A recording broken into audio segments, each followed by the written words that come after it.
What's up, ladies and non-ladies? It is Cerealkiler back again after a relatively long time. Sorry about that big gap. I just moved IRL and my current internet situation is terrible, but I think I have a solution, so I just need to get that implemented, and then once my internet connection is back up and going, I will be able to get the frequency of these videos up quite a bit. Having a lot of fun doing these videos, but it is very hard to do without a reliable internet connection. So let's talk about what we've got going on right now. I've been failing at base 3 Hall of Heroes for a little while now, and I'm going to be out of town this weekend, so I decided to post a Hall of Heroes base 2 video. If I do figure out a way to get through base 3 pretty nicely without a Verde, I will post it for you guys. I may not have time to record it, even if I do come up with a way. If I don't, I'll at least come onto this video and add something in the comments. I'm trying to do this without a Verde because last time I mentioned it, I just got a bunch of flack about how Verde and 4 mushrooms is an automatic win. So I'm trying to come up with something without a Verde for you guys, and I cannot get through base 3 without a Verde. So I'll let you know if anything new comes up. This stage right here, the first stage we just did, total waste of time, super easy, zero problems. This second stage has a lot of issues for me.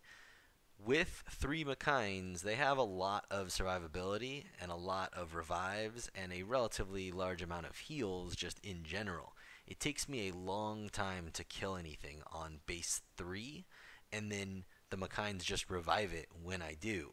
And eventually what happens is the Trevors get low enough from either being killed and revived or just being killed regularly, where both of them will end up murdering something faster than my Mikine can revive it.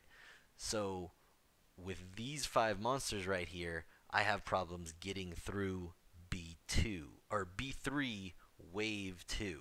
I can get through sometimes, but it's not consistent enough to call it, a win. If I take Mav out of this team and put Ramagos in, wave 2 of B3 is a gimme. Ramagos will tank the Trevors all day and kill the Mikines eventually. The problem with that is that when I get to this wave right here with Ramagos in here, it becomes super unstable.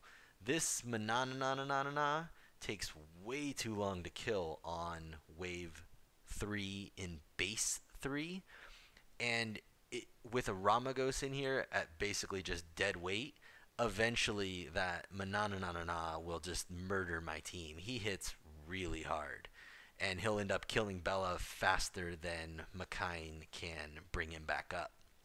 So as it sits right now, I don't have a team that can do B2 and B3 reliably.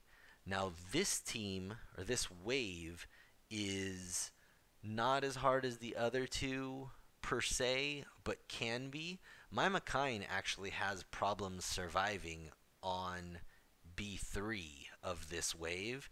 Not so much that she dies, but it's like sketchy. If I got the rest of the team super stable and was just running it all day, eventually my Mikine's gonna die here because she gets really low with these 3 Undines kicking the shit out of her and then putting her stuff on cooldown so she can't even cast her own self not die button on her res. And then this wave takes forever to clear on B3 because of the triple immunities from the 3 Delphois. The only thing that I've come across that does this wave relatively okay is if I take the Mav or the Colleen out and put my Triton in, it makes this wave way better. But with the Colleen not in the picture, round 3 is miserable. And with Triton in the picture, no matter where he sits, wave 2 is miserable. So that last wave 4 combined with wave 2 and 3 give me a problems. I can't find one team that can do 2, 3, and 4. I've basically got 3 teams that can do 2 of the 2, 3, and 4 waves, but not all 3. Now this wave right here isn't so bad if you come in with the right team. Basically, if you come in with a relatively fast Veromos and the supports to work around it, this wave is no problem. Occasionally, they'll do a bunch of damage to Bella, potentially kill him. If you have a reviver, it's not going to be a problem. The bombers, or the bombs themselves, aren't really going to do a whole lot. They do cast them a lot because they're getting their passives pulling the cooldown off of it, but you shouldn't have any problem keeping a Veromos in front of the bomb cooldown, or at least the casting of it, and just pulling most of the bombs off with the Veromos. Generally, the only time that one of those bombs actually goes off, regardless of what team I bring in here, is when one of my guys violence into the bomb. You'll see the Mav or the Bella or the Colleen or something go and then violence again and get the bomb hit on them. It's not enough to kill them, even on B3, and if it were, it would be sporadic enough that Mikene could just pull it back up. So wave 5, annoying, but not so much what you want to plan the team around. Now, I haven't had a whole lot of experience with wave 6 on B3. It takes a lot of luck for me to get through the other waves, but wave 6 on B2 is a total gimme, and I don't see it being a big problem for you on B3. The big key is you got to be able to get through wave 2, 3, and 4 with the same team, which I haven't figured out yet. So again, if I do figure out later on in the week how to do that, or the weekend, I will either make another video or more likely just add a comment to this one, because I'll be out of town. It'll be really hard for me to make a video, but I will let you know if I do come up with something. I have a feeling I'm not going to get to farm B3 this Hall of Heroes, and I'll just be spending my time in B2. Now, as far as why I will be spending my time in B2, I'm not super interested in using the Dark Undine. I think she does have two potential uses, and that would be in Arena or Guild War offense with a Ramagos or a Trevor. It would be really nice to be able to revive either one of those with low hit points and a full attack bar. I don't have a Trevor, and my Ramagos teams are pretty solid already, so I don't think I'll be getting one for that.